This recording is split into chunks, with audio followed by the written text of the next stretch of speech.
God bless you and Merry Christmas, friends. Quick question. What is technopopulism and why should we be concerned about it? Our guest today, coming up in a minute, Patrick Wood with Technocracy News. That's next. Welcome to Worldview Matters, discussing controversial issues, discerning current events, defending biblical Christianity. No topic off limits. And now, here's your host, David Fiorazzo. Hello, friends. God bless you and Merry Christmas season. I hope you're remembering the reason for the season and all seasons. Thank you for your prayers and support. We're wrapping up our fundraiser here very shortly, but thank you again for just keeping us going another 6 months. So I'm going to quote Patrick in a minute before I bring him in, but I want to remind you that there's a book available, The Evil Twins of Technocracy and Transhumanism. I know, looks kind of eerie, doesn't it? There are things we're going to talk about today that I think a lot of believers maybe are not aware of, and some people really don't want to look at these issues. We're going to talk a lot about the Trump administration, what they may do that's really good, and some things that should concern us from Patrick's expertise. And we'll bring him in right now, the website, technocracy.news. Patrick, thank you so much for all you do and all the years you've been doing this. Try to sound the alarm and waving the warning flag. Are people waking up to what you've been warning about? Let's start right there. Many are. I'm glad to say that. Not enough, in my opinion, but hey, we'll take whatever we can, right? Yeah. So we were talking briefly before we got on the podcast of the incoming Trump administration, and I think you said something like, "Boy, it's so hard to get Christians engaged or involved or aware of these issues." And so some people are saying, "Yeah, the election's over. I can, take a break. Everything's going to work out well." But there's so much work to be done. And there's a lot of awareness that must be raised on these things that we're going to talk about today. So share a little bit more about that. You've been speaking at a lot of conferences, and you've been on the boots on the ground. We've been talking to Christians. And what are your concerns and what are your observations before we get going? Well, there's a lot of ignorance amongst the Christian community because, listen, I could just say that their head has a lot of people's heads have been buried in the sand for a long time. That's not to say that they don't love the Lord or they don't know their Bible. That's right. But having a biblical worldview is more than just understanding the Bible and Bible prophecy, especially. But when Christians really don't understand what's going on in the world, they can't really say that they have a biblical worldview because they're applying what they know about the Bible to a fantasy or to a simulacrum, as they said, like the Matrix movie, But there is a reality in the world that's going on right now, and most Christians will identify with this concept of the beast system that we see in Revelation chapter 13, for instance. This beast system is evident today. Every way you look, it's rising up all over the world, not just in America, but we see it everywhere we look. And this is going to be the system eventually that will be taken over by the Antichrist when he appears on the scene. And right now, it's kind of we're in an exciting place to understand what's going on in the world.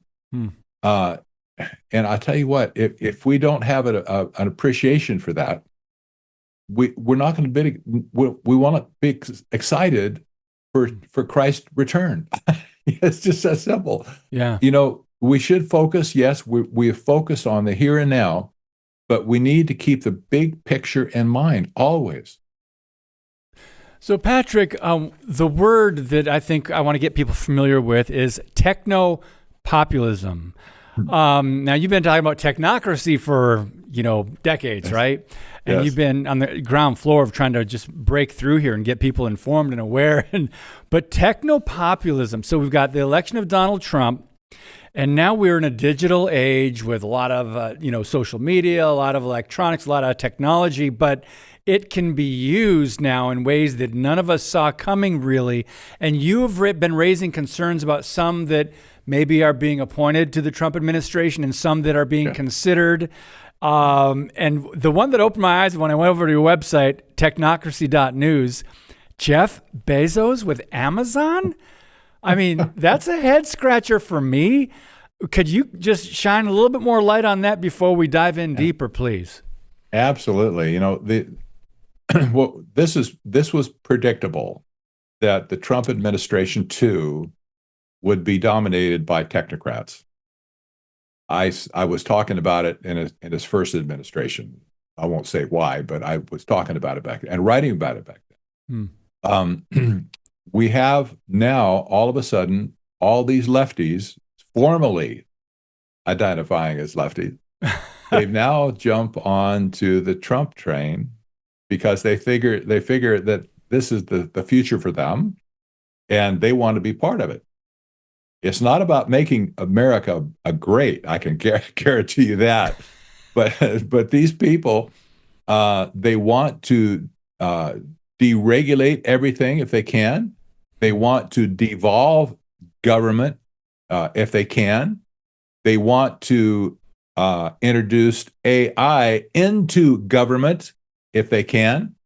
This is not what we bargained for as populist, if you will. Okay, I would identify as a populist, sort of. What that term means, who knows? But I'm for the people. Basically, I like people. I appreciate people. I want to be for the people. But this is not what we voted for necessarily, to have these billionaire technocrats come in and take a swipe at our government at this point. This is very dangerous, very, very dangerous. That is concerning, and I don't think a lot of us looked at that as a possibility. We're looking at the insanity of the transgender ideology in schools and in the medical establishment. We're looking at the southern border. We're looking at open borders in general. We're looking at illegal immigration, all these things, abortion, and how the left seems to be obsessed. They had this bloodlust. And they still do, by the way. Just because Donald Trump was elected doesn't mean they're going to change their worldview. Before we get to AI and other things, Patrick, could you speak to that for a moment? Well,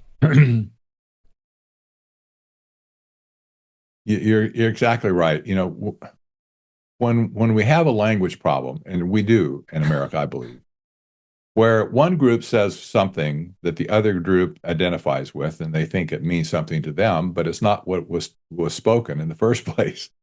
This communication error has persisted with technocracy for decades. And we see it today when technocrats talk about reducing government, the size of government, making things more efficient. These are all buzzwords that mean something to them, but not to us. We receive a different message than what they're sending. And yes, I believe their heart is darkened, and they're basically prosecuting a war against humanity all over the world, not just in America. It's everywhere.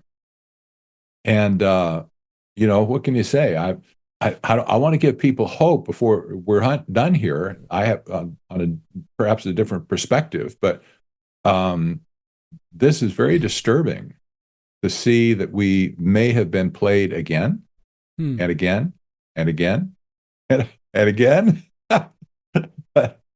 We don't like it. We don't like that part of it for sure. Can you be a little bit more specific, Patrick? Because I'm hearing they want to reduce the size and scope of government. They want to save money. They want to cut federal agencies. I'm thinking, good. What are you seeing that we're not seeing? Well, the original technocrat movement in the 30s, they wanted to completely dissolve government at that point. Totally. They wanted to get rid of Congress altogether and the courts and whatever. They wanted to appoint technocrats top to bottom in our country, like an organizational chart for a corporation. And it was radical back then, but they got kicked out or they got swept to the side eventually when Americans figured out what was going on. But these people are radical beyond measure. And so when somebody like Elon Musk comes to this DOGE committee to say he wants to basically reorganize government by slicing billions out of the budget and slicing jobs, and as well as whole departments. Well, is this really in line of their goal from the get-go to make our government basically neutered? This is not what we expected, but this has been their agenda for decades and decades and decades. So the language problem, as I said, this is a side note.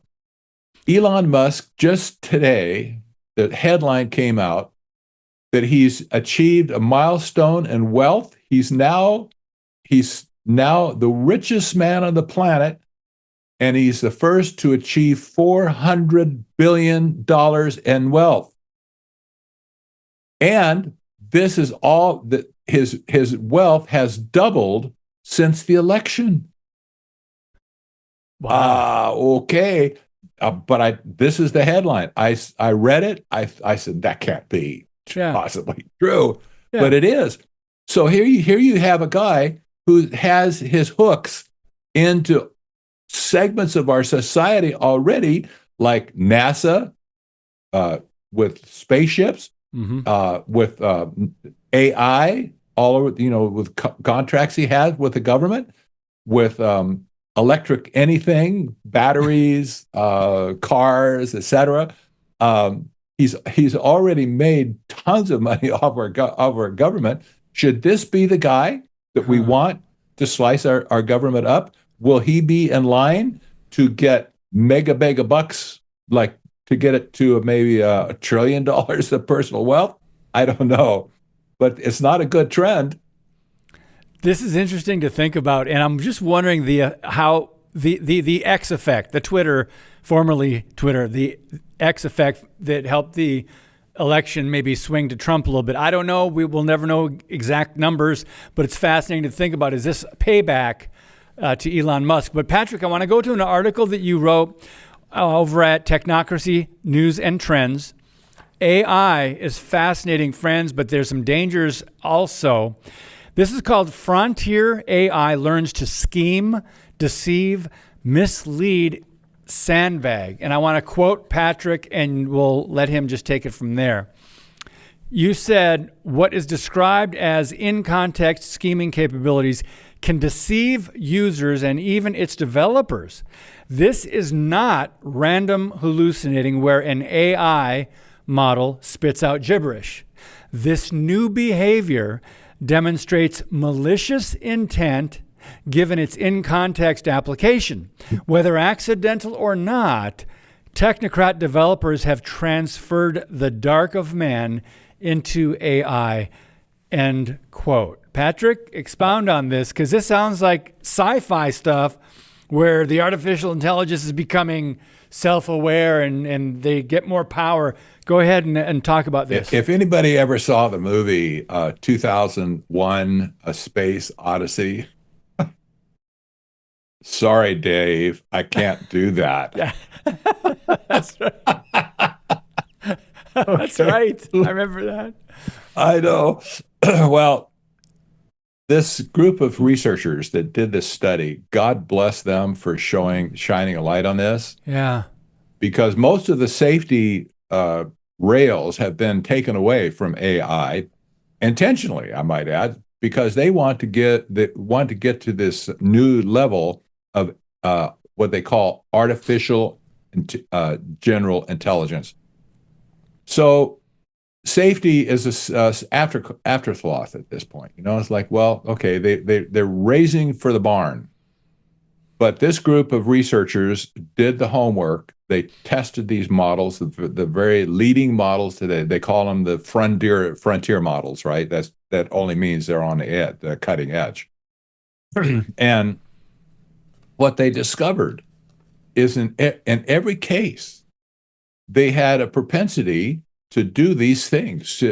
I lumped all these things in one headline. They can scheme. In other words, scheming. That's what my youngest son used to call it, scheming. They can deceive intentionally. They can mislead intentionally, and Wow. they can even practice what is calling a sandbag technique, where they pull their punches to make it appear more reasonable, whatever their answer is. And this is all this behavior. It's malicious for one Wow. thing, because it's not just spitting out gibberish. It's in context. That means it's only limited to what you're asking it at the time. And admittedly, the things that the researchers ask the AI models to do is not normally what you would ask the model to do. Okay, I just make that clear. If you want to make a term paper, or a kid might term paper for college or something, that's just a simple thing for AI to do. But when these researchers ask advanced questions where they wanted to get specific answers on stuff, well, that's what the whole system just began to fail. Hmm. And this behavior shocked the world at this point.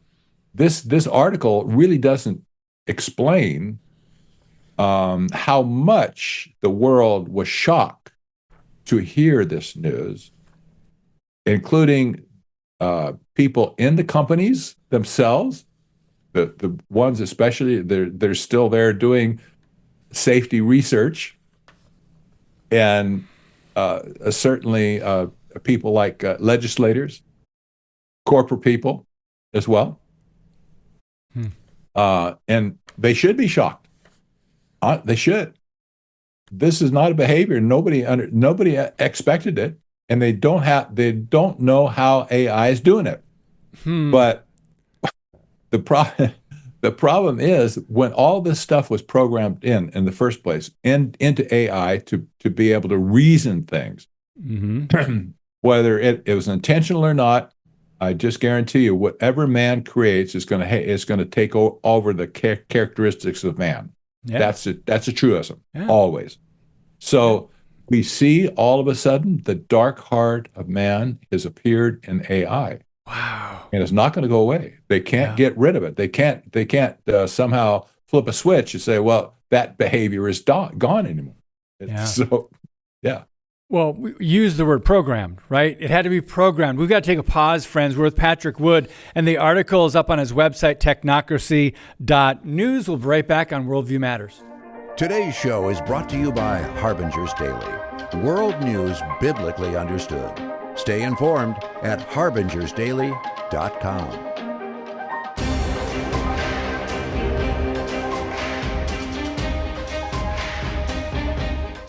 Friends, we're in our last days of the fundraiser for the fall, going into Christmas, and we thank you for your prayers and support. We're raising money for the next 6 months. So if you are able to make a donation of $200 or a recurring gift of $25 a month, we would love to send you a commemorative rose gold pen set branded with Worldview Matters. And for first-time donors, as a thank you, get this mug. Worldview Matters on one side, my tagline on the other side. Keep speaking the truth about things that matter. Your tax-deductible gift can be made at worldviewmatters.tv. Patrick Wood, before we get back to AI, and I wanted to ask you, the models not only are scheming, but one of the headlines here, subtitles, they understand that they're scheming, right? We didn't define technopopulism at the beginning. We just started talking about it and our concerns about that with the Trump administration. So could you please define that before we get back into AI, please? Thank you. Yes, I'm glad that you brought that back to focus here. Populism is basically, that's what it is. It's the people who rise up and elect a leader. It's not a party necessarily, not a political party.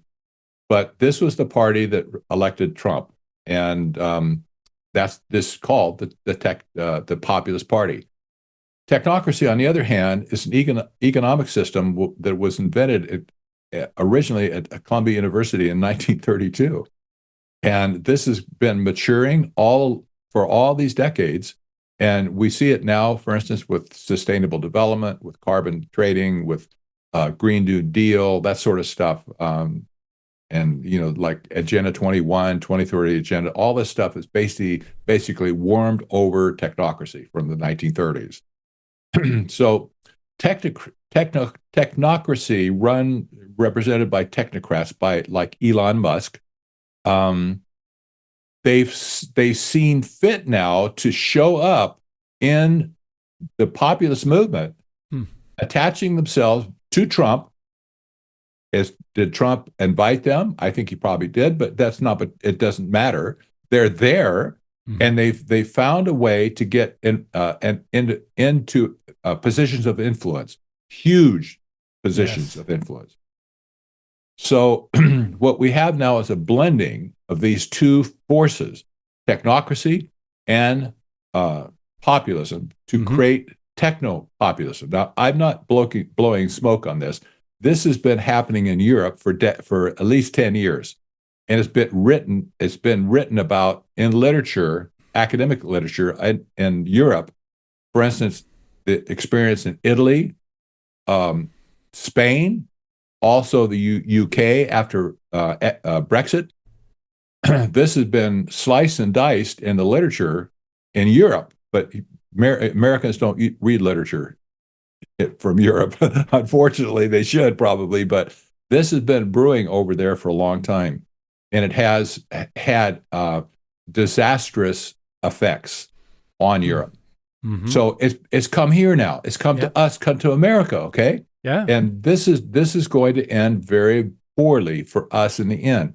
And may I just remind people, Elon Musk in particular, the richest man in the world now, Elon Musk's grandfather was the head of the technocracy movement in Canada during the 30s and 40s. They eventually migrated to South Africa, where Elon was born, but he was raised in a home that understood, and I preached, I guess you would say, technocracy. He was steeped in it from the day he was born.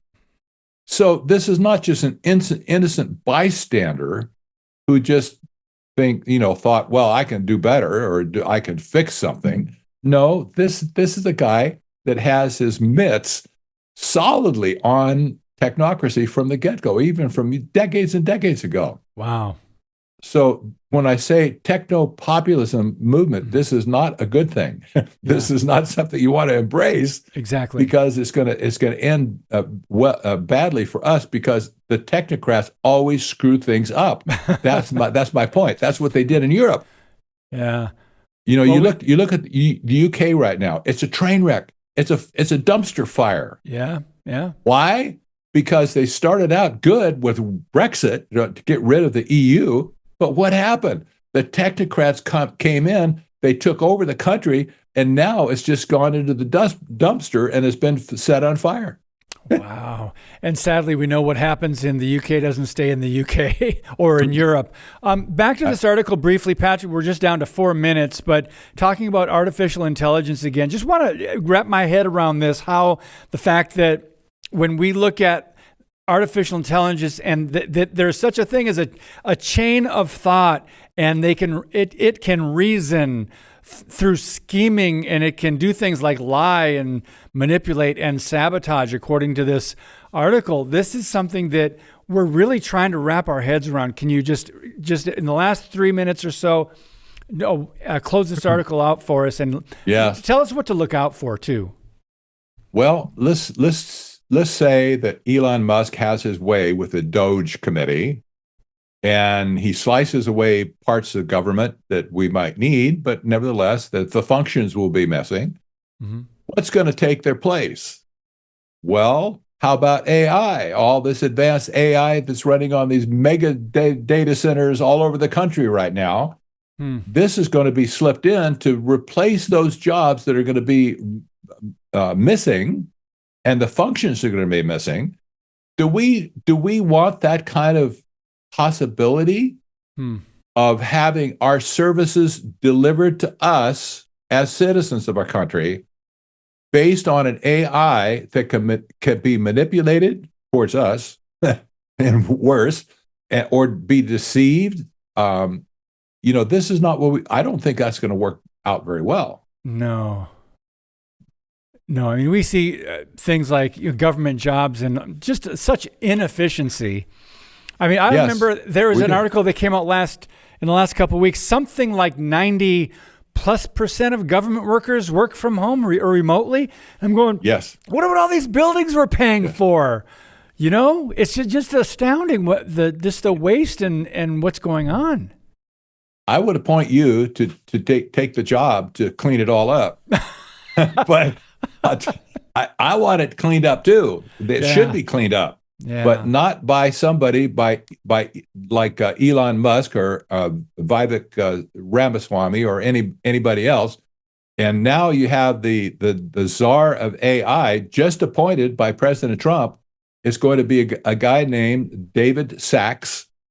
He was part of the PayPal mafia, founded by Peter Thiel, and when PayPal was owned by Peter Thiel. This guy's also a billionaire. He's going to be the AI czar. Do we need an AI czar in our country? Well, apparently we do. We got to get it even if we don't want it. But here's a guy, again, another billionaire, just like Musk and the rest of them. This is not going to go well. Yeah, this is something that I'm personally thankful to you for bringing this to our attention and putting this on a lot of people's radars. And friends, don't ignore it. We just have to be diligent, be discerning as believers in Christ. We don't lose our faith or hope in God over this, but this is what's happening in a world where the heart of man is deceitfully wicked and without cure, and only Christ is the only answer. Yes.